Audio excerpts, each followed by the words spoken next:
Dito na sa Pinas, pero may jet lag na nakaka-recover lang sa trangkaso. Sabi ko sa niya, kung gusto niya, sunduin ko siya kanina eh. Walang papahinga daw muna siya. Okay. So review lang natin no, yung ating lesson last time. Last time we... Okay. So sinagot natin ng mga questions no. So ano yung reason kung bakit yung mga anak natin minsan na hindi nakikinig? Okay? Ano kaya yun? And we found out na meron talagang reason kung bakit hindi nakikinig yung mga bata. Either because we do not exercise our authority or hindi nila nararamdaman yung care natin sa kanila kapag meron tayong mga sinasabi. So we also learned na dapat yung ating relationship sa anak natin, hindi tayo i-treat ng anak natin na parang barkada lang o parang classmate lang. Okay? We have to set boundaries. We have to make sure na alam nila na hanggang dito lang yung okay, pag-joke yung anak niyo sa inyo, okay lang naman yun, pero hindi naman yung halos bastos na yung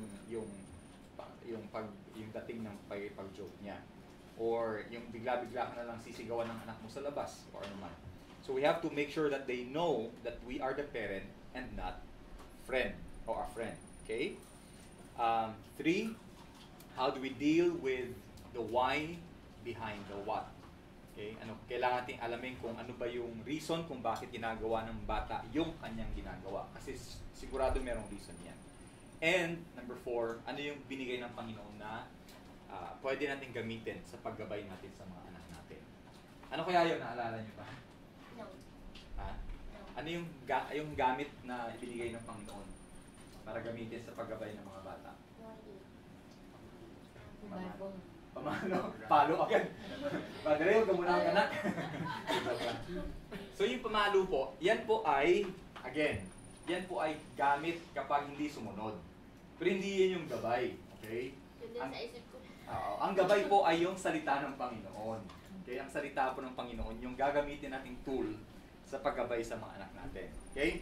So we also defined authority. The authority is the power or the right to give your children orders, to make decisions for them, and to enforce obedience. Na pag meron tayong sinabi o meron tayong inutos sa kanila, meron tayong instruction sa kanila, dapat i-enforce para gawin at merong consequence kapag hindi ginawa. Okay? Laging merong ganon. Reward and consequence. Okay? So lessons for regarding authority. Number 1, God calls all His creatures to live under authority. Magulang ka man o hindi, kailangan mo talagang magpasakop sa kapangyarihan ng Panginoon. God is our judge. And number 2, the parent's authority comes from God. Okay? The parent's authority comes from God. Ibig sabihin, kapag hindi ka magulang, wala kang authority dun sa bata. Ang binigyan lang ng Panginoon ng authority para dun sa bata ay yung magulang mismo o yung guardian na ibinigay ng Panginoon. Okay? So ibig sabihin, kapag hindi siya ipinapagawa ng Panginoon, hindi siya dapat pinapagawa ng magulang. Okay? In Ephesians 6:1, sabi dyan, children, obey your parents in the Lord. So ibig sabihin, as long as ang pinapagawa, at yun po ay sinasabi sa mga bata, na as long as ang pinapagawa ng mga magulang mo ay sa Panginoon, in the Lord, ibig sabihin sa salita ng Panginoon, nararapat lang na ito po ay ating sundin. Okay? Next, the purpose of authority is not to hold them under our power, but to empower them to live freely under the authority of God. We have to train them, prepare them, okay, so that they can be independent later on, or they can live according to the freedom na ibinigay sa kanila ng Panginoon. When children are not familiar with laws or authority at home, ganun din ang gagawin nila sa labas. Okay? Pag walang authority sa bahay, akala nila wala ding authority sa labas ng bahay. Okay? Alright. So, additional insights natin. Kung bakit kailangan sumunod ng mga bata ay dahil gusto natin o sila ay tinawag ng Panginoon para sumunod at para i-honor tayo at ang Panginoon. And we must exercise authority not as a cruel taskmaster, but as one who truly loves them.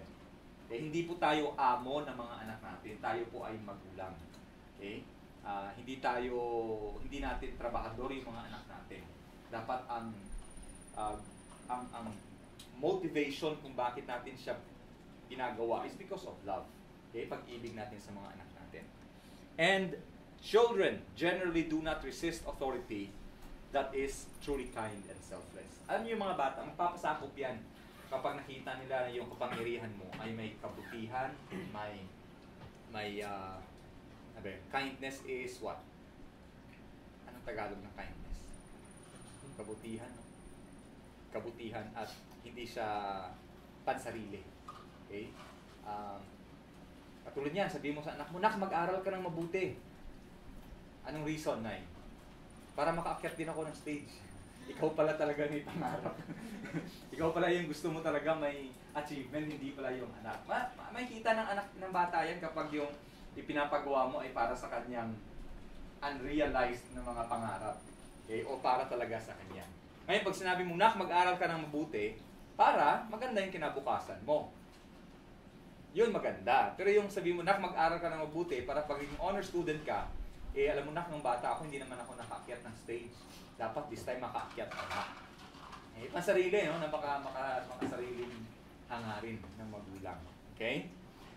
Alright. Baka may mga questions kayo nung umuwi kayo at may napag-isip-isip nyo kung ano yung application nun. Baka may naisip ko yung mga katanungan patungkol sa authority. Kasi yung questions natin last time, ano ba yung mga reasons kung bakit hindi nagpapasakop yung mga bata? Okay? Ano yung magiging impact kapag walang authority sa bahay o walang authority yung magulang sa kanilang mga anak? Ano kaya magiging epekto niyan sa labas? And aside sa pag-instruct sa kanila, how else can we better teach our children about authority? Any questions? Okay. No questions at all? Sige. If none, let's go to this thing. Sorry. Nag-play agad. I want you to watch this video. Watch lang muna mabilis lang, ilang seconds lang naman yan. And then, you make your observations later. Okay? Walang sound eh.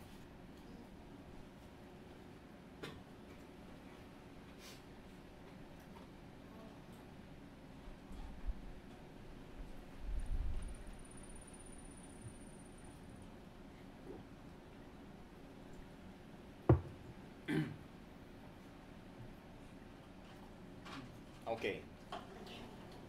So, nung pinapanood nyo, anong observations ang meron kayo o nakuha nyo nung pinapanood nyo yung video niya? Sister Hazel? Nagpa-follow siya din sa Nagpa-follow yung mga sheep.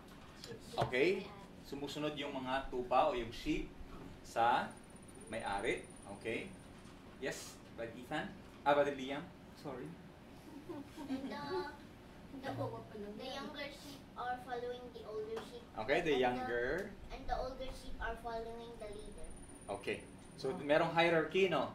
Yung bata sumusunod sa mas matanda, yung mas matanda sumusunod sa pastol. Okay?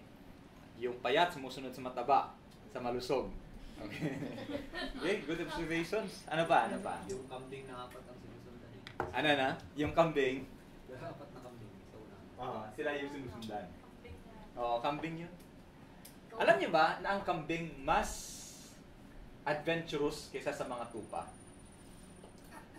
Mas gusto nila yung mas delikadong lugar, yung mas mabangin, yun. Mas gusto lang puntahan yan. Yung mga tupa, wala silang sense kung mabangin yan. Minsan napapansin lang, nauhulog na sila, na nadudulas. Hindi dahil matapang sila, kundi naliligaw lang talaga sila. Yung kambing talaga, may sense of direction, at mas adventurous kaysa sa mga tupa. Okay? Thank you, Brother Rod. Anyone else? Yes, Iron. Ano? Ano masasabi mo, Iron? He was raising his hand. Ano yan? Ano nakikita mo? Ano nakikita mo? Ano nakikita mo? Lumalakad sa iisang direksyon. Lumalakad sa iisang direksyon. Okay? No? May sinusundan silang direksyon. Di ba? Ano pa? Purong ship lang yun. May kambing ma eh. Dito, sa unahan. I can say something about the goats kasi Ah. yung goats, no, minsan maglalakad sila sama-sama. Mm. Eh biglang pupunta naman sa maraming puno yung iba. Ah. Yung iba. Tapos yung iba na iiwan, Ah. kapag hindi na niya makita, nagtatawag. Yung kambing. Yung kambing, tinatawag niya. Hindi siya titigil hanggat hindi sasagot yung iba. Eh, yung tupa. I have not sila natuwa. Yung tupa, layo-layo na, hindi pa rin alam niya naliligaw na pala. Hanggang sa, alam niyo, hanggang sa lalapain na lang siya ng mga ligaw na... So, kailangan niya ng leader or... Kailangan talaga ng pastor ng ano. Kaya nga sabi ni Isaiah, sabi niya, all we like sheep have gone astray. Sabi niya, para tayong mga tupa na naliligaw. And then sabi ni Jesus Christ, alam niya yung plano ni Satan. Sabi niya, ang plano kasi ni Satan, patayin yung pastor para kumalat o maligaw yung mapahamak yung mga tupa. So, I have not really observed that sa kambing. Kasi baboy yung inalagaan namin noon. Nakakulong pa. Sa taas sa balkon, hindi ba? I could see na pansol. Okay. Ayun pala, may na-observe pala si Mama dun sa pansol, no? Sa ano, sa goats. Ah. Pero yung Tupa. parang napaka-meek. Mm. Right. Ang tupa na meat talaga yan. Okay? Kahit kinakatay niyan, hindi pa yan umiiyak. Oo. Manhid na pala. Kaya sinabi si Jesus Christ habang, di ba sabi sa Isaiah chapter 53, parang tupa siya na kahit kinakatay na, hindi siya umiiyak. Hindi niya pinuksan yung mga bibig niya. So, nung Panginoon, habang siya ay pinapako, hindi siya nagwala o umiyak. Kasi kung iba yan, pinapako ka na, sigaw ka na ng sigaw, nagwawala ka na and all that. Okay? So, right, yung mga kambing ay may sense of direction, nagtatawag pa rin yung tupa daw ay napaka-tahimik. Okay? Any other observations? Yes, Mr. Haya. Marami yung first batch, kakunti ng kakunti at may nahuhuling isa. Sigurado meron pang naliligaw sa dulo. Siguro. No? So, ano pa yung kambing? Nakatingala siya, hindi siya. Pero yung mga tupa, nakalupo. Lagi. Kaya siguro naliligaw ng balalod, no? Kasi, Hindi na nakatutok sa paa. so, kaya may expression tayo na flocking o flock together kasi nagsasama-sama yan. Okay? Pero pagdating ng araw sa Matthew 25, hahatiin ng paghihiwalay ng Panginoon yung tupa at saka mga kambing. Yung mga tupa sa kanan, sabi niya, pumasok kayo sa kaharian na inihanda sa inyo ng aking Ama. At sa kaliwa, yung mga kambing, sabi niya, doon kayo sa dagat-dagatang apoy. Kayo ang paparusahan sa pangwalang hanggan. Okay? Tapos observation pa rin. Yes, ma'am. While they are walking, no? Tapos merong shepherd na isa. Parang I could feel na napaka-peaceful na meron kami sinusundan na, na isa. Na, parang safe kami. Right. Parang ganun ang feeling ko. Parang napaka-peaceful nila. Mm. Walang problema. Doon sige, basta sunod lang sila sa kanilang pastol. Nakatayo na pala. hindi man naman. Pero tingnan nyo na sabi ni King David in Psalm 23, sabi niya, the Lord is my shepherd, I shall not want. Sabi niya, ang Panginoon ang aking pastor at hindi na ako nangangailangan pa. Ibig sabihin, yung presensya mismo ng Panginoon ay nagbibigay sa kanya talaga ng kapayapaan at ng satisfaction. Okay? Kampante ang loob. No? But there's one more thing na gusto kong ipakita sa inyo, that the shepherd walks with the flock. Yes. The shepherd is like, let's say, we're the sheep and the shepherd is God and God walks with us. That's right. Okay? That's why God says, God with us, Emmanuel. Okay? But here, ang gusto kong ipakita po sa atin, in the concept of shepherding, okay, the shepherd walks with the flock. Minsan nasa unahan, tapos may mga guard dog sa likod. Sila yung tatahol para yung mga tupa hindi sila magpaiwan. Okay? They would not be left behind. Or minsan, may ang guard dog sa harapan o let's say hireling, yung mga hina-hire lang sila ng mga bayaran ng mga pastor. Tapos yung pastor mismo, yung may-ari, doon siya sa likod. Para alam niya kung merong napag-iiwanan o merong naliligaw. Okay? Now, having said that, okay, I want us to differentiate kung ano yung pinagkaiba ng authority sa shepherding. Kasi pagkasama ang ginagamit natin yan pagiging source of authority sa mga anak natin. At the same time, yung sa shepherding. Ano kayang pinagkaiba? Baka alam nyo. Anong pinagkaiba ng authority at shepherding?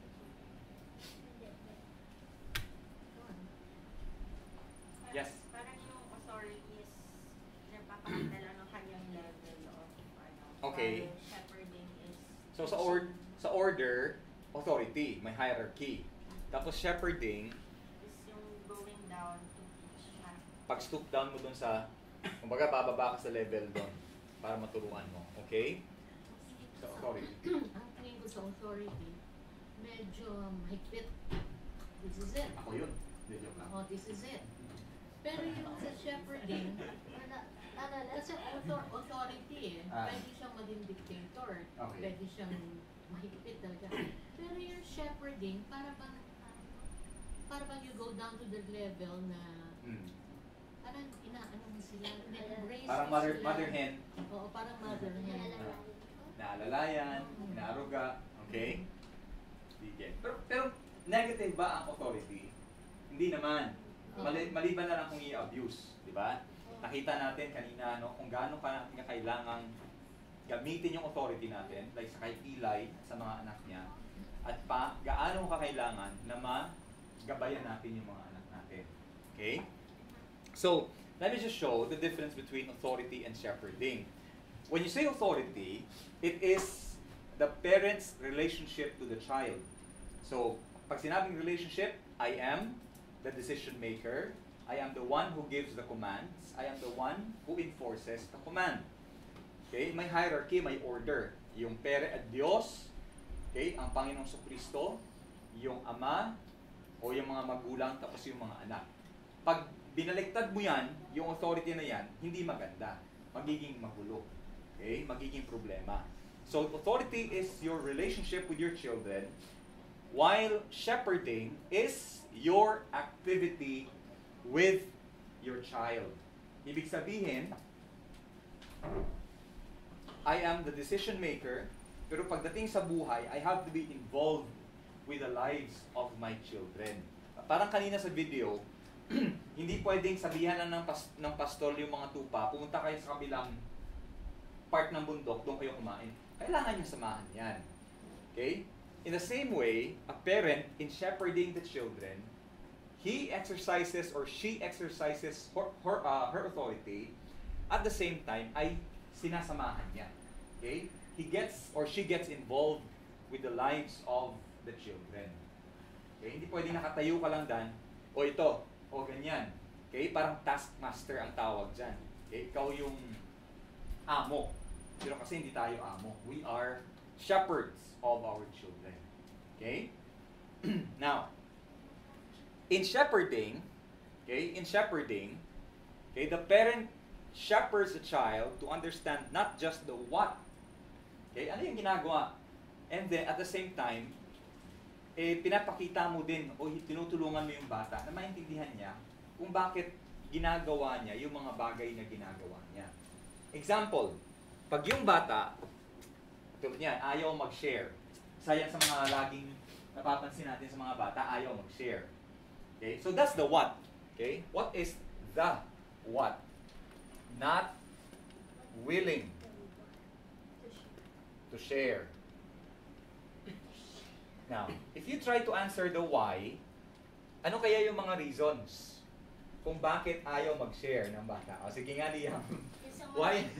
Someone might break it. Okay. So, sabi niya, baka daw masira. Okay? Why? So, the reason. So, number one, sabi niya, ayaw kong mag-share kasi baka masira. Is that yours? Because it's mine. Mine. Right? Okay, ano pa? Mga observations sa mga anak natin. Parang naglalabas kayo sa mga ng loob, o ano? Why not? Why don't you want to share? Because they might. What do you call it? You can do it. They might.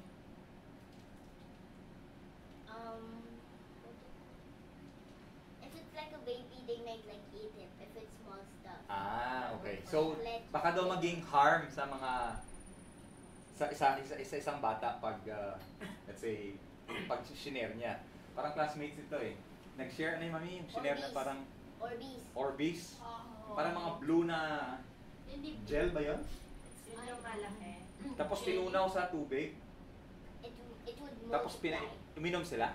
Kinain at si Oo, na hindi yun safe. So may mga bagay na ganyan. So sila, so yung ibang bata, alam nila na hindi to safe. Kaya ayoko i-share sa iba. Baka una, hindi niya alam paano gamitin. Pangalawa, baka maka-harm sa kanya. Buti kung ganyan yung mentality ng bata. Pero kadalasan, ang reason why children do not want to share is of course yung selfishness. Okay, yung selfishness talaga. Because normally, when a baby comes out, no, diba? Lahat ng attention na sa kanya. Right. So, ang selfish ang mga beginnings nila. Kaya ganon. And it is through the parents and the teachers na that they will Natutuwa ang learn. mag-share. Right. They will learn. Unti-unti eh. Kasi parang bigla, pag ano nila, sila na ang attention. Kaya pala ang tao, kapag ayaw mag-share, na pwede naman, kasi may mga bagay na hindi mo dapat sinishare. Toothbrush, di ba? Hindi mo dapat i-share. Okay? Pero may mga bagay na pwede naman i-share. So kadalasan pala, pag ang reason ay ayaw mag-share, it could be a sign of immaturity, no? Or it could be a sign of childishness. Tama ba yun? Childishness. Okay? It's a sign na dapat ma-address siya. So, C, kapag hindi natin nagabayan yung bata para maintindihan niya na, ay, may reason pala kung bakit ayoko mag-share. Okay? Ang akala lang natin ay, tapos tayo naman, wala naman tayong pakialam na i-explore ito para alamin ito. Sa atin, yung anak natin, para sa atin ay sakim. No? Hindi mo pala alam, yung anak mo, ayaw nyo lang i-share kasi ayaw niya masira, ayaw niya maka-harm sa iba, or baka naman talaga selfish yung bata. But it is our responsibility as parents to help them discover the reason behind the behavior. Okay? Or, let's say, ano ginagawa ng bata? Makulit. Parang sinanay ka niya, kasi makulit po yan. Alam mo, every time nag-uusap kami, yun lagi sinasabi niya lagi, makulit kasi yung batang ito. Kaya lalong kumukulit. Oo, nililabel mo, lalo pag nilabel mo. Ha? Ha? Hindi mo pa nakita ang level ng kakulitan niya.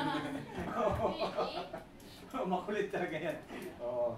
Anyway, example lang yan ha. So let's say makulit yung bata. Restless, ano pa bang, ano nang makulit? Restless, mahilig madaldal, ayaw tumigil kahit sinasaway and all that. Okay? Hyper, ganyan. Okay? Hindi naman. Hindi naman ako. Ikaw talaga nag-diagnose ka na agad. Now, so that's the what. Bakit makulit? Okay? So makulit siya. Now, pag makulit, akala mo lang ay pinanganak na makulit. Pero may reason kasi yan kung bakit makulit. Ano yung, minsan yung kadalasan yung reason kung bakit makulit yung bata? Lack of Parang may napatama ka, Sister Ryan. Lack of attention. Okay, so let's say, sabihin natin, may pinagmanahan, lack of attention. okay, hindi nabibigay yung tamang atensyon, kaya sa kanya, pag ginagawa ko kasi ito, nakukuha ko yung atensyon ng nanay ko, ng tatay ko, kasi sinasaway ako. Kahit anong ginagawa niya, titigil siya, at sasawin niya ako. And to the child, that is already attention. And so, since ganyan yung nakikita ng bata, uulit-ulitin yan.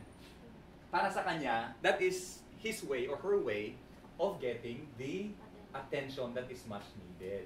Yes, so nagmana, gusto ng attention, and then kumain ng sweets. No.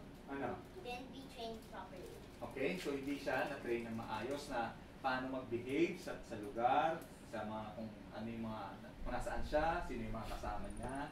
Okay, ano pa? Merong abandonment na nangyari. Yun.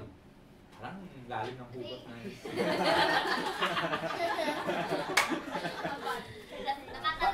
parang ito yung moment na nilalabas yung lahat. Di ganyan kasi kapatid ko eh. Ah. Pangalawa ko. Nag-ano siya dati parang rebelde pero nagbago na. At yung rebellion niya, yung rebellious behavior niya, yun yung way niya para Lumalaya siya, tapos nagsisik siya ng attention sa mama iba. ko. Right. Kasi Nasama sa mother niya. napabayaan siya nung bata kasi Mm. nag-work yung mama ko sa Manila. And kapag ginagawa niyo yung behavior na yun, Yung mama ko nakukuha umuwi. yung, oh, right, Oo, right. umuwi. So para sa kanya, ito na lang yung way para makuha ko yung attention. So you see, sa bawat what, laging merong why yan. At ang responsibility ng shepherd. Katulad niya na, imagine nyo, sabi ni mama, yung mga kambing nagbiblik. Diba? Yan, ganyan na. Ang lalakas talaga. Kahit tupa, gaganyan yan. Yung mga anak natin, they are not fully equipped yet to tell us the why behind it. Imagine mo yung mga anak natin, let's say si Jasmine, si Siron, kahit dito mga nasa edad na ganito, most of the time nagbi-bleat lang yan. O iiyak na lang yan. Tapos hindi nila kasi masyadong ma-express pa yung nararamdaman nila. It is the responsibility of the parent to know. Yung shepherd, pag naririnig niya, ang magaling na shepherd, na alam niya yung mga tupa niya, kilala niya, alam niya kung anong klaseng iyak o bleating ang naririnig niya. Yan ba ay hinahanap siya? Yan ba ay nasa delikado? Yan ba ay na-stuck somewhere, nabalian ng paa? Alam niya. In the same way, yung shepherd, dapat alam natin why it is happening. Okay? Kaya hindi ka pwedeng tatayo ka lang dyan, sabi mo, oy, behave. And then like, what? Magbe-behave yan. Kasi takot sa consequence. Pero hindi mo nare-resolve yung reason behind it. Okay? Hindi mo na yung sinasabi nating root cause. Okay? May root cause kasi yan eh. Ano ang pinagmulan yan? Yun ang aalamin ng shepherd. Kasi hindi pa equipped ang bata. Yes, Sister Haya. Yung iba, parang pag nagiging sobrang kulit, hindi naman usually makulit, pero biglang sobrang kulit. Like tapos Liam hindi kulit? niya- Mas. Or parang hindi niya maano yung sarili niya. Makontrol. Makontrol. Ah. Ibig sabihin, pagod, antok. Hmm. So parang hindi niya alam na inaantok siya. Hmm. Kaya inaano niya yung best niya, ano yun yung katawan niya. Or may masakit. Right. Or may masakit or gutom or ano. Hmm. Pero, Mostly sa baby girl. oo, diba? Pag hindi naman. Yun lang kasi yung language na alam nila eh. Alam niyo, tingnan niyo yung wisdom ng Panginoon niya. Hindi lang na namatay ang Panginoong sa Kristo para sa atin. He also sent the Holy Spirit to indwell us. And sabi sa Romans, yung Holy Spirit, siya yung nag-intercede para dun sa mga bagay na hindi natin kayang sabihin sa panalangin natin. Kasi may mga bagay na hindi mo alam paano ko ba ipag-pray ito, ano bang words na gagamitin ko dito. Yung Holy Spirit mismo, ang nananalangin para sa Ama, nananalangin para sa atin, doon sa Ama. And that is the work of a shepherd as well. And that is the work of every single parent, na mahal niyo yung anak niya. Much more than this, kasi pag ito nalaman natin, it will address this. It will, most of the time, it will solve the what when we know the why behind it. Okay? Sister Hazel, share. Ay, parang may nabasa lang ang verse na alam na Lord yung bawat patak ng luha. Ano bang verse yun? I think yun yung galing dun sa confession ni David. When I say confession, yung kanyang paniniwala na yung paano siya nilikha ng Panginoon, wonderfully, fearfully and wonderfully made, at yung mga bagay na hindi pa niya naiisip, alam na ng Panginoon. I think dyan galing yan, yung quotation na yan. And that's the shepherd. Okay? Alam mo, hindi pa nasasabi, alam mo na. Because why? Because you are involved with the life of your child. Okay? Pero kung nakatayo ka lang dyan, at mando ka ng mando, hindi mo malalaman kung anong nararamdaman ng anak. Okay? So there, you have to understand the why behind the what. Okay? It's not just instruction, but guidance and demonstration. Okay? Hindi lang sasabihin mo, nak, ito gagawin mo ha. You have to show. Papakita mo talaga step by step. Step by step. Naalala ko nun, pag tinuturuan kami mag-solve ng math, sabihin na ni Papa, kasi si Mama kasi yung busy sa household chores, si Papa yung may time na magturo sa amin. May mga bagay kasi na siya naiintindihan niya na, kami hindi namin naiintindihan niya sa solution, sa formula, sa solution, ganyan. Tapos minsan sabihin niya lang, ito gagawin mo, ganyan. Dapat kasi i-solve mo yan. Tapos may hahawak pa yun na pamalo.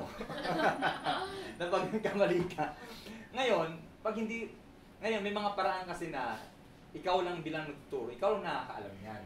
May mga bagay minsan na kailangan mong alamin yung level ng anak mo. Paano ba niya maintindihan? May mga bata na isang beses mo lang turuan, nakukuha agad. May mga bata na ilang beses mo kailangan ulitin. Not because they are stupid, not because they are intellectually inferior, but because magkakaiba tayo ng learning curve yung tinatawag. Magkakaiba talaga tayo ng way, ng speed, ng pace pagdating sa pag-aaral at na matututo sa mga bagay. Okay? These are the things that we have to understand. At saka kung minsan natatakot din sa nanay or sa tatay, naintindihan mo ba?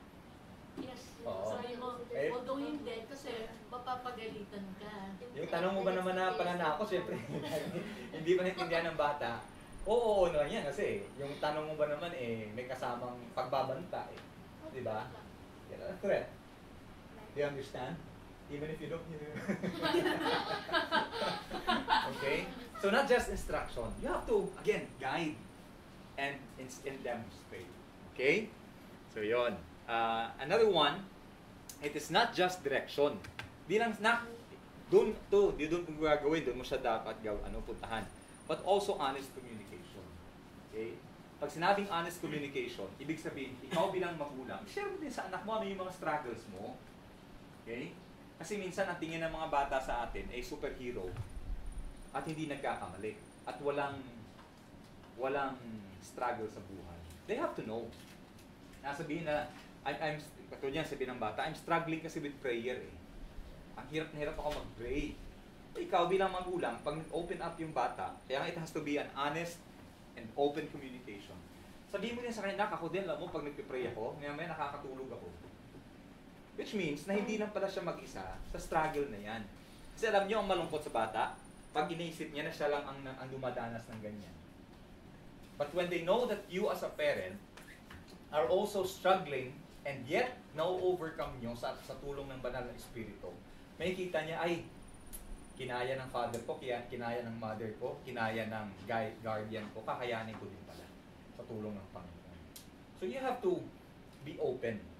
Huwag nating, yung mga, I think I would really say, yung duwag lang na tatay o nanay, ang gagawa ng image niya at ipapaniwala niya sa anak niya na hindi siya nagkakamali, na hindi siya sumasablay. Okay? When you do that, yung ipapaniwala mo sa mga anak mo na hindi ka nagkakamali, inilalagay mo ang sarili mo sa level ng Panginoon na ang Panginoon lang ang hindi nagkakamali. Okay? You have to show them na anak, alam nyo minsan, pag may hirap na desisyon, nako-compromise din yung honesty ko. Pag may mahirap na desisyon, minsan ay natatakot din ako sabihin yung totohanan. Pero kasi kailangan, sabi kasi ng Panginoon, alam niya yung nasa puso natin, at kapag naging ginawa natin yung tama, tutulungan tayo ng Panginoon. That is an open communication. And we have to be open with our children. Self-disclosure and sharing as well. Okay? Kaya, kailangan mo talagang mag-spend ng oras sa mga anak mo, sa mga anak natin. Nakakalungkot, no? Tayo, no?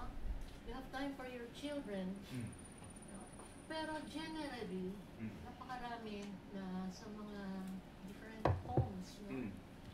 Walang panahon talaga ang mga magulang. So they just let the children do what they want. Or spoil. Wala sila.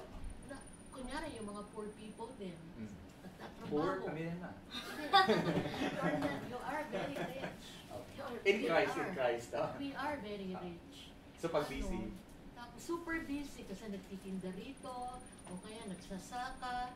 Hindi ba sa mga probinsya, hindi na nila nintindi yung anak nila Basta merong pagkain, Wala nang time to discuss. Walang time to discuss things with their children. Generally, ganun ang Filipinos But these ones, you people here, you're young, and you have the time, you have good jobs, you are blessed already. Pero yung mga poor people, paano yung mga yun? I think, hindi naman generally lahat sila ganyan. Kasi marami din ako na-meet na they really spend. I think, I think mayaman o mahirap, guilty talaga sa negligence sa pamilya. Especially kung mali yung priority, mali yung target katulad niyan, na-share nga na kanina no, na may isang magulang nag-a-abroad kasi gusto mabigyan ng magandang kinabukasan yung anak. At ang resulta, yung anak, yung napapariwara. Na because of the absence of the parent, nasa susumikap niya mabigyan ng magandang kinabukasan, yung kinabukasan mismo na dapat siya ang gagabay doon, yun yung nawala sa bata. So again, ganyan ang mangyayari kapag ang mentality natin is yung needs ng bata is primarily material. Pag material ang tingin natin, ang number 1 sa list ng kailangan ng mga anak natin, we are losing the focus, the biblical focus of shepherding. Hindi material. It is one of the needs of the children, but it is not the primary need of the child. Yes? Ako, honestly, I don't believe na parents na nag-work, wala silang time for their children. Kasi, especially sa mga mahihirap. Kasi I met a lot na parang ang ginagawa nila, dahil mahal nila yung anak nila and hindi nila mabili materially, what they do is they include the child chores sa lahat ng bagay. And kung talagang inaano talagang ini-include kahit yung konting kainan lang or ano, ini-include. So, I don't believe na yung excuse yun kasi nagtatrabaho ako or excuse yun kasi kasi may paraan mas lalo na kung gugustuhin. Parang gano'n ang Sabi natin na pag may paraan yan? pag may gusto. Pag may gusto, may paraan. Pag walang may dahilan. Oo. Di ba? Ayaw. Which is totoo naman, di ba? Bakit pag may mga gusto tayong puntahan, nagagawa natin ng paraan? Napansin nyo? Yes. Pero pag ayaw natin, lahat na lang ng dahilan na ibibigay na napaka-creative natin sa mga dahilan. Mr. Hazel. Yung bagang shepherding is pwede sa tatay or sa Ay, pareho. Same. Kasi ang shepherding is what we call, magandang tanong yan, is a shared responsibility. Okay? Mostly kasi busy yung tatay. Wala na siyang time to discuss. Oo. Sino yan? Sino yan? Ano ba yan? Asking for a friend na yan? Parang mostly pag nanay, di ba? Pero yun yung nanay na focus talaga siya sa anak niya. Yung parang nag-sacrifice siya sa career. That's right. Gano'n. Sino yan? Kilala ba namin yan? Nag-start pa sa letter. Naiyak. Tapos pag-uwi, mainit ang ulo kasi pagod. Ako may galit na yung isa. Parang may kilala din si mamang gano'n. No, hindi naman. Si Okay. Papa hindi ganon. Kaya lang, Papa so to it. No? Okay naman yung 4 kong anak, di ba? Pero si Twinkle at saka si Blossoms, no? Ito ko yan. Papa would see to it that siya ang magtatrabaho, ako sa bahay ako. Para to take care of the children. He was very strict with that. But sabi ko, gusto ko magturo eh. Gusto ko yung practice ko, no? Kaya doon mismo sa bahay naroon yung nursery school. Right. Diba? Something like that. Diba? Pero ang dapat, like this is sa parents yung sinasabi ko, ang mommy, although alam ko, you have to work. Pero yung mommy, ang napakalaki ng role to gather the children eh. Right. Para turuan sila eh. The papa would be very busy. Mahirap kumita ng pera eh. Tapos ang kikitain, konti lang. Yung responsibility. Diba? Yung talagang pinaka, kaya nga, ano tawag sa mothers? Ang father, ang poste. Ang Mother, yung ilaw lang na. Hindi, yung Ang trompa. Megaphone. Siya yung speaker. Speaker of the house. Oo, kaya, ang mother talaga ang... Mami, Actually, paki-edit na. Huwag kang malungkot. Ang mother talaga ang strongest member ng family.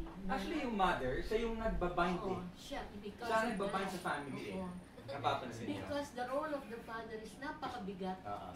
Dapat kumita siya para kumain silang lahat. Dapat malakas ang mother. Right. The mother is the Right. stronger one. Hindi totoo dapat yung pwedeng maging- hindi totoo yung ang stronger yung lalaki. Yung babae is Actually, strong. on that point ha, on that point I just want to say, sabi ng Panginoon, Wala pa You have to deal with your wives with knowledge because they are the weaker vessel. Hindi sinabi na they are the weak vessel. Sinabi ng Panginoon, they are the weaker. Ibig sabihin, kung ang babae weaker, ang lalaki ay weak. Okay, grabe kayo ha. Tapos na ang klaseng ito. Hindi, ang point ng Panginoon is that wag iisipin ng lalaki na siya yung matibay tapos yung babae yung weak. Actually, both of them are weak and they are only dependent on the grace of God to carry out their responsibility. Okay? Weaker vessel yan, pero huwag kang magmayabang sabihin mo, ako matibay ko. Sa mata ng asawa mo, ikaw pala ay, what? Ikaw pala ay weakest. Alam mo, husbands or wives, we are just dependent on the grace of God talaga. No matter what. Kuya, you wanted to say something? Kasi sometimes, You're not get married, ha? Sometimes. sometimes not all naman, pero yung, even though yung poor, pero yung the richer, sometimes the farther yung from parent to child Yeah. sometimes. Yung mga yung they're religious, so they give whatever they want, and then they don't spend time with the parents sa Right. mga materials na. And so they think, kapag binibigay ko lahat ng luho ng anak ko, yun na yung aming relationship. Buti na lang na, wala akong pambigay ng luho. Ano luho? Like, you know, their wants that are not even Spoiling you. Like not that. even necessary. Like that. Bakit Okay. ang daming unnecessary sila? Oo nga. Puro bigay yan sa kanila. Bigay.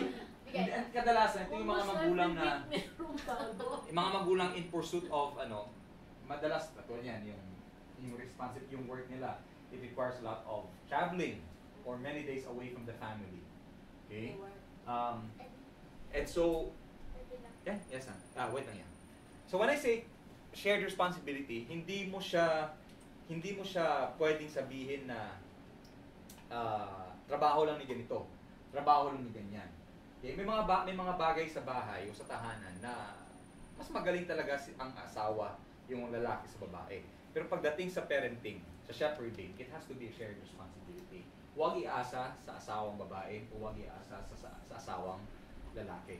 Magkaiba ng strength, magkaiba ng forte pagdating sa pag-nourish, pagdating sa gentleness, ganyan, pag-aaruga, di ba talaga mag-ano yung babae? Okay? Nakita mo yung video, yung lalaki, para lang itali yung buhok ng anak niya, ginamitan ng vacuum. Nakita niyo yun? Binacuum yung buhok, tinagyan niya ng tali. Babae dapat gumagawa niyan. Pag iniwan mo sa lalaki, yan sigurado problema. Okay? Pero, ang kagandahan kasi, ng disenyo ng Panginoon sa husband and wife or father and mother, they complement each other. Ibig sabihin, yung weakness ng partner mo, sigurado sa'yo binigay ng Panginoon yan. Yung hindi nagagampanan ng partner mo, sigurado, kaya ka binigay ng Panginoon kasi ikaw ang mas may kakayanan niyan. Okay? Hindi naman. Hindi naman. Okay? Nagko-complement. Iba yung complement na binabati. Ito complement, it means you complete each other. Okay? You complete each other.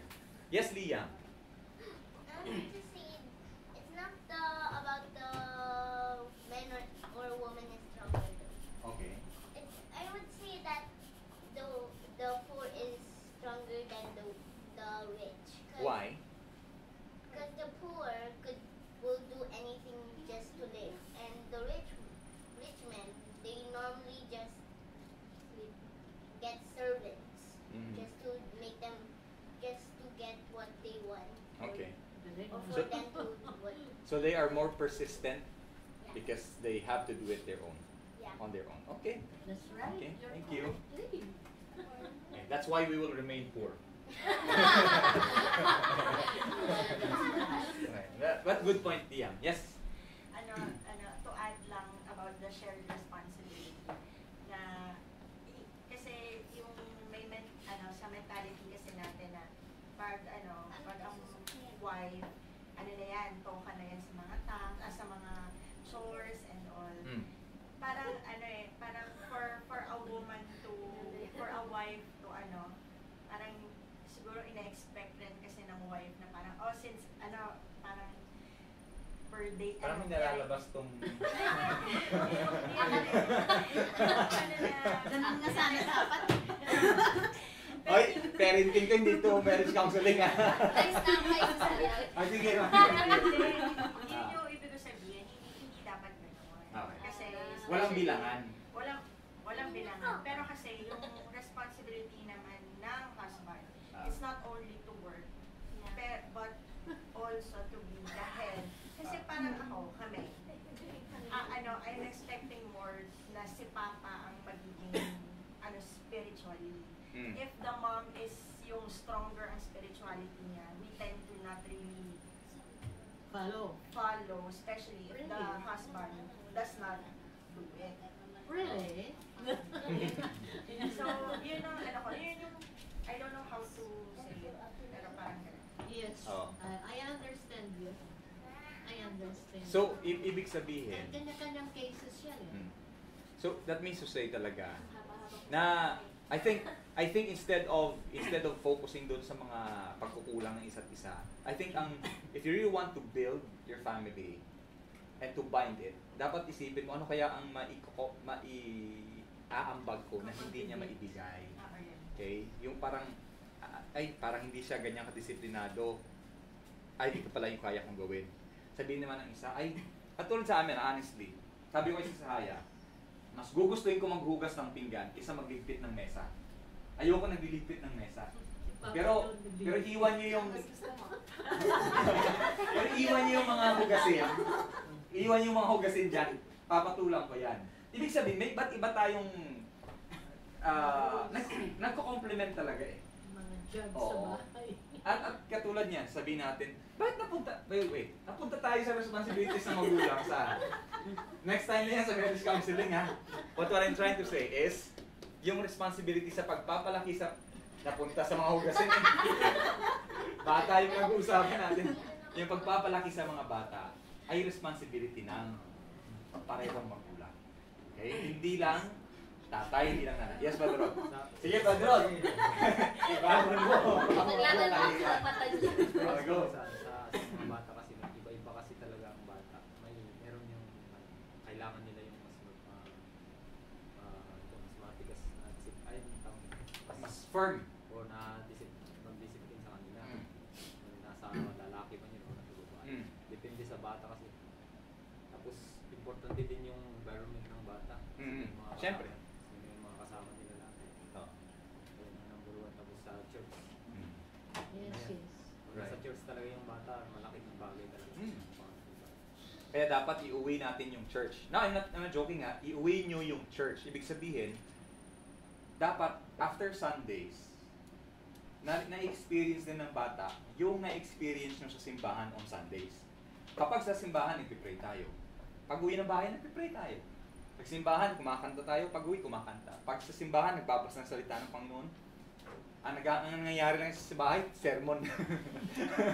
Sermon lang, Pero dapat, again, kung gayon nga yung point, Brother Rod, na malaki yung contribution ng church, take the church home. Okay? Make sure that your home is an extension of the kingdom of God or the church.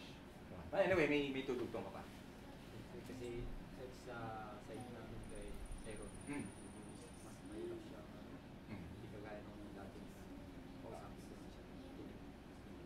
Kasi Aaron, kailangan talaga ako talaga yung mag-discipline. Ibig sabihin, yun ang forte mo bilang magulang. May binigay ng Panginoon sa iyo yan. May mga nanay ha, mas gifted sila pagdating sa pagdisiplina. Mas gifted sa pagdisiplina. Putting things in order, ganyan. May mga nanay naman kasi talaga na iba yung style nila. Na kung wala sa kanila, doon ibinigay ng Panginoon sa tatay. Okay? Kaya nga lagi ang ipag-pray ng bawat single, Brother Ray, at mga boys, you always pray. Not for the right person, but for the person that is after God's heart. Na Diyos mismo ang magbibigay. Okay? Kasi pag ang Panginoon ang nagbibigay sa taong yan, mapapangasawa mo, ibig sabihin yan, may weaknesses ka na yung strength ng taong yan ang magpupuno. Kaya, whatever it is, Brother Rod, na nag-work sa inyo, sa family, pagdating sa paggabay, pagpapalaki kay Sayron, yun yung discoveryhin nyo, at yun yung i-enhance nyo. Totoo yung sinulat mo dyan. Na? You should compliment Yeah, one another. nagko-compliment talaga. Yun, nagko-compliment talaga. Sister Hazel. Malaking bagay din yung conversation sa Yes. araw-araw sa anak. Right. Communication. Pero wag chismis. Kami na conversation, ay nilalait mo lang kapit-bahay. Sir, ay nagsasalita yung mata mo. Sino? Yes, ma'am. Communication. Communication, di ba? They are free to tell you anything. Di ba? Kaya kung meron silang nasabing hindi okay, masasabi mo agad, that is wrong, or that is right. Okay, At may kapangyarihan kasi yung communication na nabubuksan niya yung puso ng bata. At ikaw mismo, nabubuksan niya yung puso ng mga bagay na hindi niya sinasabi. Kapag nag-aaral kayo, nagre-review kayo ng lessons, hindi niya sasabihin yan dyan. Doon niya sasabihin sa moment na pareho kayong comfortable, pareho kayong relaxed, doon niya yan sasabihin. Bigla-bigla na lang yan magsasabi. Okay. So true. But there will come a time, mind you ha, there will come a time, pag malalaki na yung anak ninyo, there will come a time na wala na silang sasabihin sa inyo. Right. Darating yun eh, darating at darating. Doon na yan sa Facebook, Kaya- paparinig sa magulang. Meron na silang mga kaibigan na doon sila nagbibigay ng mga problema nila. Yun nakakatakot. Kaya yung communication napaka-importante. Kaibigan Right. sasabihin. Kala alam nyo, ang binibigay ng Panginoon sa atin na chance sa mga anak natin habang bata. Sabi niya, train up a child. Alam ng Panginoon kasi, siya nag-design yan na pag habang lumalaki, yung authority mo at ang influence mo sa bata, nadidiminish siya, nawawala. Sa umpisa, ganito yan.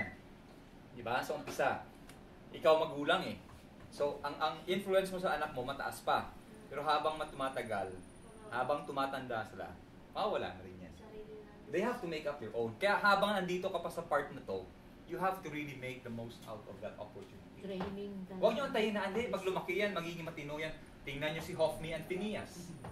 Diba? Tingnan nyo si Hophni and Phineas. Anak ni Eli. Oo, kanina, anak ni Eli. Okay? Sinasabihan niya, pero hindi, wala silang open communication at walang correction na nangyayari. Ito, very, very passing. Mawawala at mawawala din yan. Okay, kaya habang, sabi nga, di ba, you have to strike the iron while it is hot. I-bonsai mo na habang kaya pa.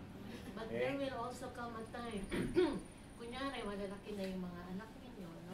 Pareho nila Diyos. Ano na, yung mag-mimit na yung mga minds ninyo. Right. You will be understanding one another. Yung parang magkakapantay na kayo, nagsasabihan kayo kung ano, nagdidisiplina, dinidisiplina nilang papa nila, pati ako, pinapagalitan lagi. Marriage counseling. hindi na ako yung magdidisiplina sa kanila sila. Mama, dapat ganito, mama, ganito. Sabihin lang, hirap talaga magpalaki ng magulang. Pero again, you should be, I think, bilang parents later on tayo din, we should be happy na yung anak natin. Sila din ang gire-remind. Ibig sabihin, may mga ipinunla tayo dyan na sila mismo na hanggang yun ay dala na, bit-bit pa rin nila. Okay? So again, your authority and influence, may panahon lang yan. Mawawala yan. Kaya dapat sulitin nyo na yan. Sandali lang Lalo, yan. i-influence pa ng mga kabataan sa school yan. Yeah. May kakompetensya ka ba dyan? Yung classmates nila, yung napapanood nila, yung teachers nila, and all that. Ang dami yung kakompetensya. And you only have what? Tingnan yung reality ha. Yung anak nyo alis ng bahay alas 7. Sabihin natin alas 7. Kaya ayoko pag-aralan sa Huwag naman. Huwag naman. Aalis yung anak natin ng alas 7. Uuwi sa atin, let's say mga alas 4. Okay? Yung regular alas 5. Alas 7. Pag gumising ng 6 to 7 preparation, walang usap yan. Kadalasan sermon pa yan kasi ayaw maligo, ayaw gumalaw. Pagdating ng bahay alas 5, may homework pa yan, mag-aaral pa yan, maglalaro pa yan, manonood pa yan. Mag-uusap kayo bago matulog. Samantala, 7 to 5 yung anak nyo nasa labas. Ganong kahaba yung influensya. Tapos hindi nyo pa isasama sa church para makinig ng salita ng Panginoon. Kaya napakahalaga na dapat dalhin nyo sa bahay yung salita ng Panginoon. We have very little influence on our children as they grow up. At habang lumalaki, nagka-countdown oras sa atin sa mga anak natin. Lalo pag uwi niya, bahay, niya may crush ako sa school, patay na. Pag yan, nagka-crush yan, utak niya, bagong gano'n yan, no? Wala na yung katinuan. Emosyon na ang iiral dyan. Nakarinig Yung- ng I love you, Ay, oo. Samantalang noon, kung ano yung sasabihin ng nanay niya, yung napakatamis. Ngayon, wala nang lasa. Yung sa crush. Anyway, No crush lang. reality kasi ng, whether you like it or not, reality ng buhay yan. Okay? At dinisign nyo ng Panginoon yan na yung lalaki magkaroon ng attraction sa babae, babae sa lalaki. Pero dapat na magabayan yung bata para tama yung maging partner nila sa buhay. 19 Okay? years old yan. Ha? 19? 19 years old. No, 35. Uy. Okay. Sige. Now, shepherding, okay, on the last point, shepherding or parenting is shepherding the hearts of your children in the ways of God's wisdom. Okay?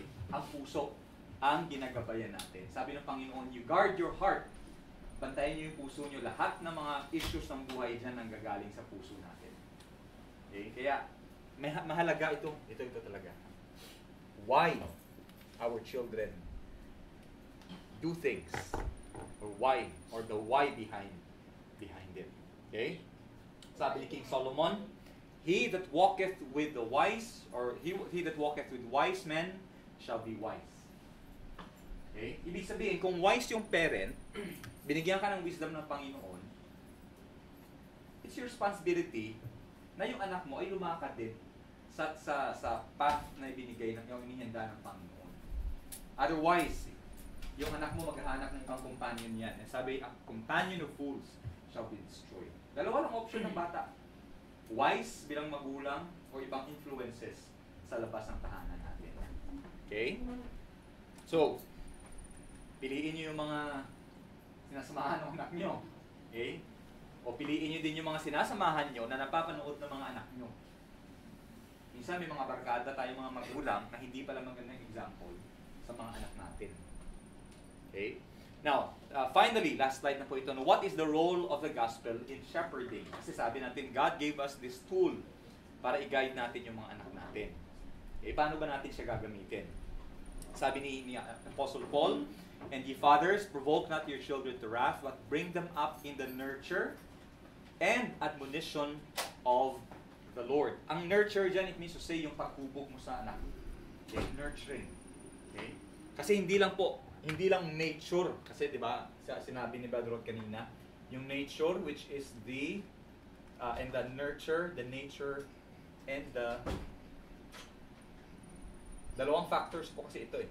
The nature, kung saan ba yung anak natin, the environment, at yung paghubog natin sa kanya. Okay? So, sabi ng salita ng Panginoon, pag hinubog mo sila, gamitan mo ng salita ng Panginoon. Kasi kung hindi salita ng Panginoon gagamitin mo at puro lang opinion mo, sooner or later, ma-realize ng anak mo na yung mga pinagsasabi mo pala, or meron ka pala mga sinasabi na walang katotohanan. Pero ang salita ng Panginoon, hindi nagbabago yan. Karunungan ng Panginoon yan eh. So kapag ang sinasabi mo sa anak mo ay galing sa salita ng Panginoon, mawala ka man, lumayo man yung anak mo, pag bitbit niya yung salita ng Panginoon, laging meron siyang babalikan at sasabihin niya, ay, totoo nga. Okay? Pero kung opinion mo lang kasi, at nakita mo lang sa Facebook, tapos sabihin mo na, ito ang gagawin natin. Later on, ma-realize ng anak mo. Yung mga anak pa naman natin, kadalasan mas matalino sa atin. Napansin nyo? Mas nagiging matalino yung mga anak natin. Which, as parents, we are proud of that. Hindi tayo matithreaten. Pero pag pareho tayong salita ng Panginoon yung pinanggagalingan ng turo, you can rest assured na hindi magbabago yan. Okay? So, number one, the central focus of parenting is the gospel. Use the Word of God. Read the Word of God. Not just on Sundays. Every day. Okay? Or whenever you can, read the Word of God. Ang dami mong makukuha dyan sa salita ng Panginoon na yun yung gagamitin mo din sa mga anak. May mga nagtatanong sa amin, Pastor Dan, saan nyo nakukuha yung mga advice ko sa anak niyo? Salita ng Panginoon, saan pa? Okay? Salita ng Panginoon, doon talaga. Sa YouTube. Okay? Sa salita talaga ng Panginoon. Okay? So direct not just the behavior, but the attitudes of the heart. Okay? Now, anong ibig sabihin niyan? Tulad niya yung bata, malikot. Di ba? Malikot yung bata. Tapos sabihin natin, oy, umupo ka, behave. Sa takot ng bata, magbibehave yan. Uupo yan. Pero alam nyo, kung hindi na-address yung puso niyan, hindi yan mababago. Because you can train the behavior, even the behavior of a lion or a tiger. Napapansin nyo sa mga carnival, kahit napakalupit na hayop yan, pag nasaktan yan at may takot sa iyo yan, pag nilalatigo mo at alam niya merong parusa, magbibehave yan. Okay? Magbibehave yan. Pero hindi yan talaga titino. Kasi hindi na-address yung puso niya. And again, kailan ma-address yung puso? When you have an open communication with your children. Kaya huwag natin papaniwalain yung mga anak natin na habang bata sila ay anghel. Hindi po anghel mga anak natin. Okay? Hindi po yan mga angel. They may not have the capacity to sin, but they have the sinful nature. Okay? They have sinful nature. Kaya kailangan nila ng gospel kasi sabi ng Panginoon, the gospel is the power of God unto salvation. Yun yung gagamitin ng Panginoon para ituwid yung mga anak niya temporally dito sa buhay na ito. Okay? Also, our children desperately need to understand what they did wrong. Not only what they did wrong, but why they did it. Naalala ko yung sinabi ni Sister Hazel last time na nung sila ay pinapalo and all that, hindi man ini-explain kung para sa yun. Okay? Yung mga bata ganun din, they have to understand, bakit kaya ako galit sa ganyan? Bakit kaya ayoko mag-share? Bakit kaya nahihirapan ako sumunod sa mga magulang ko? May reason kasi dyan. That's why you have to know the why behind it. It is in the heart. Doon mo dapat i-address. Okay? The solution is there. Okay? The problem is there as well. Also, our shepherding goal is not simply well-behaved children. Akala natin pag well-behaved yung mga anak natin, yun talaga yung pinaka-goal natin. Okay? Not just well-behaved children, but internally changed children. Okay? The change should come from the heart. Kaya pag tulog yung anak niyo, pag-pray nyo. Pag-pray natin. Pag-gising yung mga anak natin, bahagian natin ang salita ng Panginoon. Okay? Because behavior can only last for a phase in the lives of children. Pero pag yan lumabas sa poder natin, sigurado lalabas ang totoong ugali niyan. The heart has to be addressed. Okay?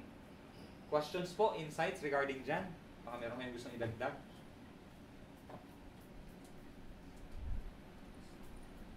Si Padre, wala akong idadagdag to kasi Tahimik na ayun, no? Wala siyang, hindi siya, wala akong experience sa mga anak eh. Wala pa eh. Pero baka may mga gusto kayong idagdag dyan.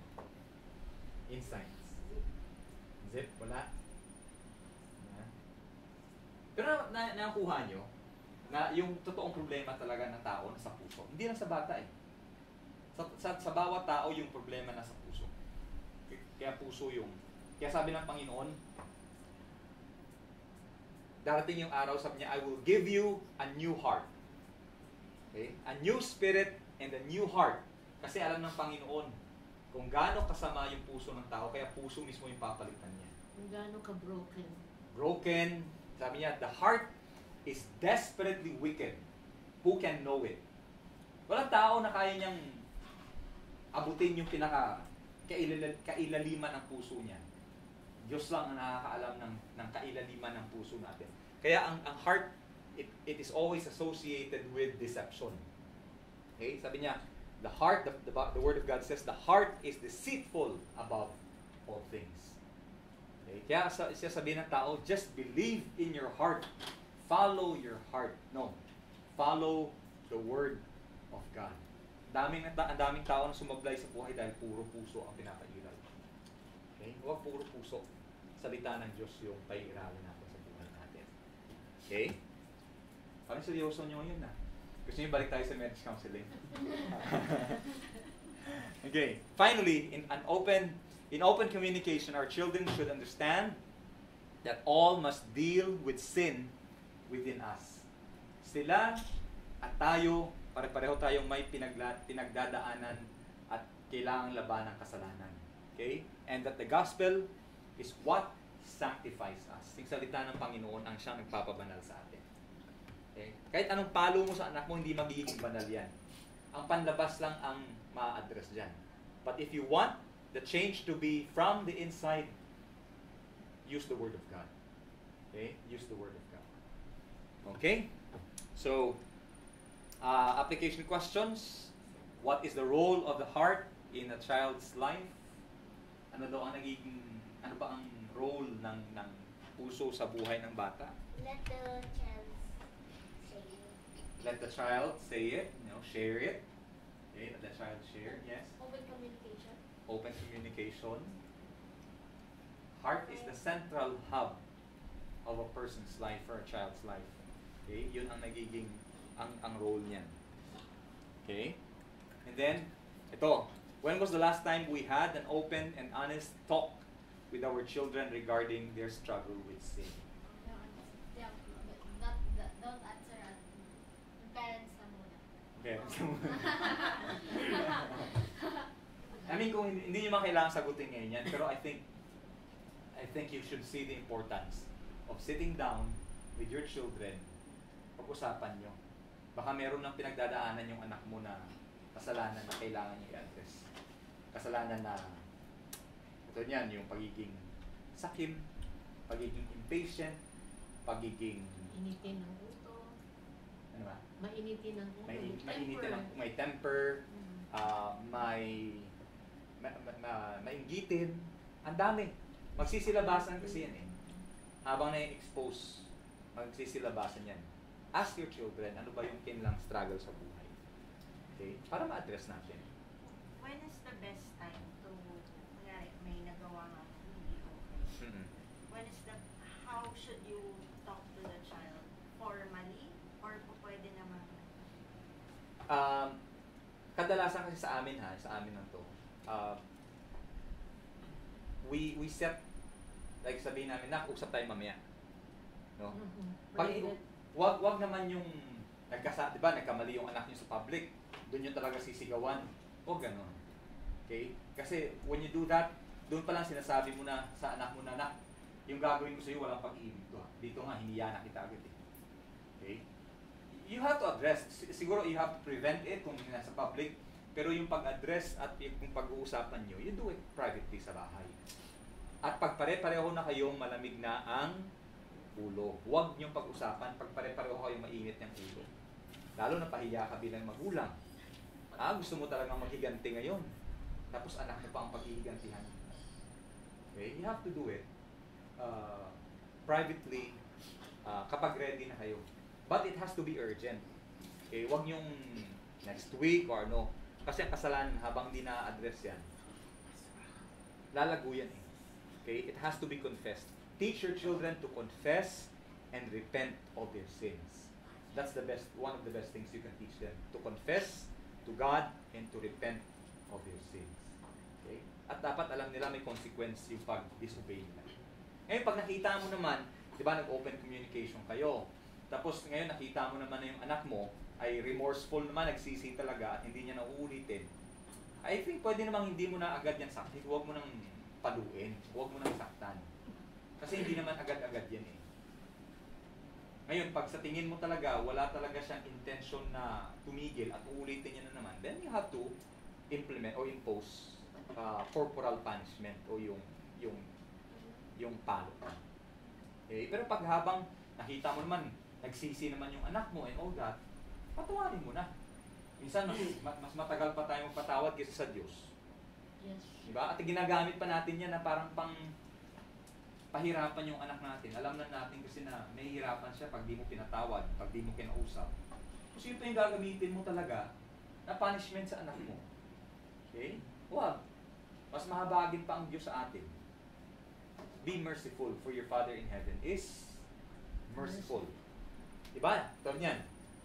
Humingi na ng tawad yung anak mo. Ayaw mo patawarin. Ano sabi ng Panginoon? If you forgive not, neither will your Father forgive your sins. Kahit anak mo yan, pag di mo pinatawad, after niya humingi ng tawad. Pag meron kang ginawa sa ama mo sa langit, sabi ng Panginoon, hindi rin kita patatawarin. Patawarin muna yung anak mo. Patawarin mo muna yung nakagawa sa ng kasalanan, then patatawarin. Okay? After all, lahat tayo ay makasalanan at lahat tayo ay nangangailangan din ng kapatawaran galing sa Panginoon. Okay? So, alam nyo, hindi man kami perfecto, pero alam nyo, kasama yun sa pagpapastor ko din sa inyo. Pastor, pwede namin pakausapin, may problema kasi sa aming anak, ganito. Puntahan nyo kami. Kausapin nyo kami. We will set a schedule, we will sit down with you, pag-uusapan natin, pag-pray natin, kung paano natin siya i-address. Okay? Kasi, gusto ko din kayo matulungan sa mga ganyang bagay. So, just let us know. Okay? Inilit pa mga anak nila. Malalaman ko kapag malaki. Hindi, huwag niyong antayin na mag-ano. Pero lalabas at lalabas yan. Kahit anong gabay niyo sa anak niyo, may lalabas at lalabas yan. Pero at least, ma-minimize siya. Okay? Ngayon Kasi pa lang. makasalanan pa rin yun eh. Ngayon pa lang, mag-usap na kayo, magkwentuhan, communication. Relatively kasi yung church natin, bata pa din naman talaga eh. Yung ating relationship sa isa't isa, yung openness natin, it will take time. Sabi nga ng isang season pastor, sabi niya, pastor, okay, antay ka mga 10 years, doon kayo magkakaroon ng totoong transparency pagdating sa relationship niyo sa isa't isa sa simbahan. Eh tayo, ilan ba? 3 years? 4 years? Study plus pa yun sa batasan. Yeah. Ako, 10 years na. 10 years na. Oo, 11 na. Yung bata kasi pastor, para kasi yung sponge, di ba? Kung ano yung nakikita sa parents, yun yung na-adapt niya. Hindi lang sa parents, lahat na nakikita niya. I think mas focus tayo dun sa marriage din. Sige. Kasi Isama yun din natin yan. yung sumasablay talaga eh. Ay, ano yung ibang... Si Brother Jimboy parang lumabas na. Joke lang. Hindi kumakain tubig. Yun yung nakikita ng anak niya. Pero ano yan eh, tag dito, side by side. They really work hand in hand. Yung marriage, kasi pag troubled yung marriage, yung parenting natin sigurado apektado din yan. Kahit anong tuwid. Kaya kapag maganda yung marriage, mapapansin nyo, united din yung decision pagdating sa pagpapalaki sa mga bata. Again, this is an imperfect world with imperfect people. Only God is perfect. So let us be patient and forgiving to one another. Okay? Questions? Ay, meron pa ba? Meron pa ba? Last? Hindi. So, naulit na pala. Okay. Sige, so far, yun naman po ang may share ko for now. Next week, we'll start with chapter 1, introduction pa. Oo, introduction. It will be a long journey pagdating sa shepherding. Pero isisingit din natin yung marriage Oo nga. from time to time. Nag-aabang din sa ano yan. Sa, Yung mga taga. oo nga eh, mga kapatiran din sa ibang ano. Nag-aabang din sila dito sa sabi ko, yan, wag sa church muna, unahin mo yung church. Saka na lang kayo mag-share din. Okay? What other lessons are there in Saturday? Ay, alak na. I mean, what's kind? How to address the heart, how to... I mean, physically or mentally mostly? Alak. Both, Ala. siyempre ang mental. Are you always excited? You can read my book. Di yung physical, I mean, is there physical din or mental? Book. Yung physical yung mga ano? Palo? Hindi. Yung other than discipline, yung more than discipline. There are. Yung mga... We'll talk later. Growing Sige. up. Ano Growing ba up yung pains. book nila? Tingnan mo yung... Ay, huwag masyado ma-advance. Baka may siya pa magturo ng dito. Growing up Qualified na pains. siya magturo pag may anak na siya. Huh? Kasi pag wala pa siyang asawa, wala pa siyang anak, puro theory lang yan. Wala siyang practical perspective dyan. But right now, pa-practice yung thinking nila, oh. Oo. Advance ng alam mo. Maraming Wala tinatawa. pag-advance sila kasi Basta pa ng balik. sayang yung pakain kong bigas sa kanila, kanin kung hindi sila nag-iisip. Open communication. Sige, let's pray before we go. Tayo manalangin. Aming Panginoon, kami po ay nagpapasalamat sa kabutihang ibinibigay niyo sa pagbahagi sa aming Panginoon ng inyong karunungan. Alam namin, Panginoon, ito ay nanggagaling lamang sa iyo at ito ay kapakipakinabang sa bawat anak niyo na nais pong makinig at sumunod sa inyong salita. Salamat, Panginoon, na sa ganitong paraan ay nagpapakibay po ang aming mga tahanan at nagagabayan kami mga magulang sa pagpapalaki sa aming mga anak sa inyong salita. Ito Pagpalain niyo po ito, Panginoon, sa pangalan ni Jesus. Amen. Amen. Thank you po. Daddy, can I please see the index? Ano The book, it's in the room.